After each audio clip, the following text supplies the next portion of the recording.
जमानत पर जेल से छूटने के बाद आर्थिक तंगी एवं बिखरते गिरोह के आपराधिक साम्राज्य के चलते आनंद पाल गिरोह की सक्रिय सदस्य लेडी डोन इलाके में नए सिरे से अपना दबदबा कायम करने के लिए बौखलाई हुई है। इसके चलते बीते 2.5-3 महीनों से इसकी नागौर जिले में सक्रियता तो देखी ही जा रही है। इसके अलावा ये अपने गिरोह को भी नए सिरे से खड़ा करने के प्रयासों में लगी हुई है। इसके लिए लेडी डोन अनुराधा ने 3-4 नए युवकों को भी गिरोह में शामिल किया है, जिनके खिलाफ आपराधिक प्रकरण दर्ज करवाने के बाद उनको अपना मुख्य गुर्गा बनाने की फिराक में हुए हैं। कुछ अमल सट्टा कारोबार और प्रॉपर्टी व्यवसाय से जुड़े भूमाफियाओं के सीधे तार जुड़े हुए हैं।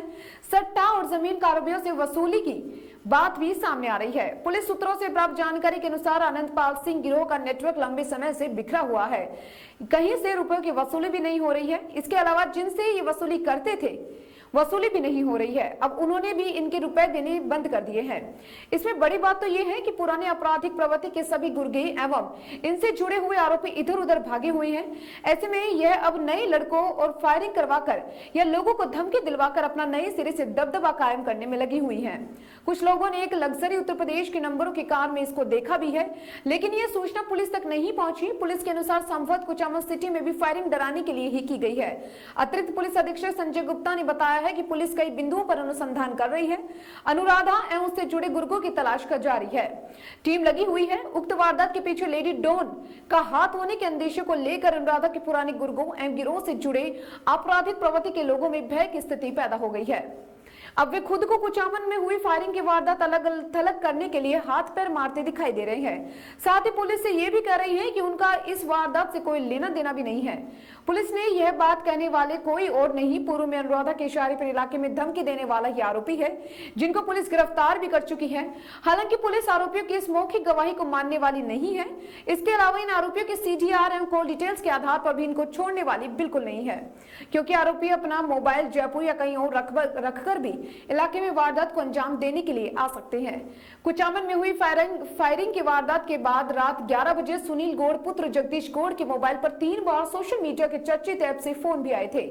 उन्होंने नंबरों से उनको धमकी भी दी गई थी। इस तरह उक्त वारदात के पीछे अनुराधा चौधरी का हाथ होने का अंदेशा व्यक्त करते हुए पुलिस तक रिपोर्ट पहुंची है। उल्लेखनीय है कि 27 अगस्त 2020 को भी लेडी डॉन अनुराधा चौधरी, बहादुर सिंह डाबड़ा, श्याम सिंह के खिलाफ सुनील ने प्रकरण दर्ज करवाया था। नागौर SP श्वेता धनखड़ ने बताया कि आरोपियों की गिरफ्तारी के लिए टीम में लगी हुई है। जल्द बड़ी सफलता हाथ लगेगी। नागौर के अलावा जयपुर, जोधपुर और सीकर में ये ज्यादा सक्रिय हैं। इसकी गिरफ्तारी के लिए DST को पीछे लगा दिया है।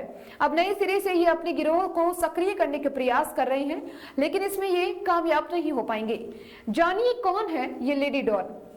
हम बता रहे हैं कि करीब 35 साल की ये दुबली पतली सी ये लड़की लेडी डॉन के नाम से जानी जाती है। कभी अपराध जगत में इसके नाम का आतंक हुआ करता था।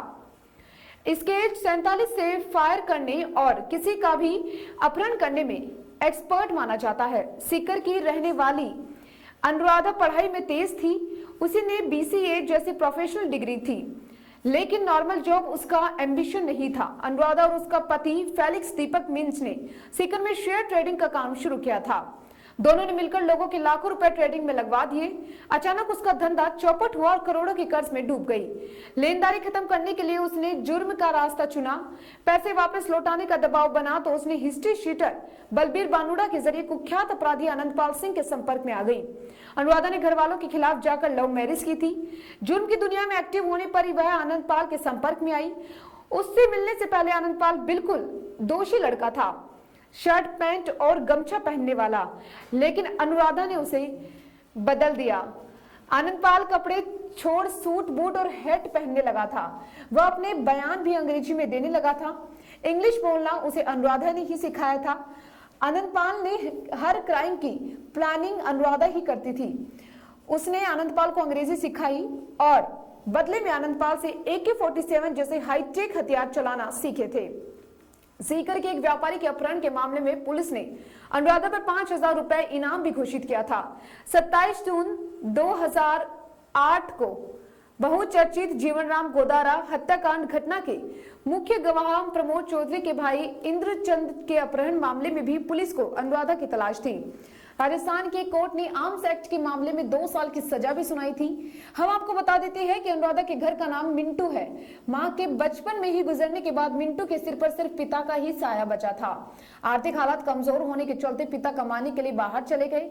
मिंटू की शादी जिस शख्स से हुई वो भी अनुराधा के अपराध जगत में फंसने के बाद उससे अलग हो गया।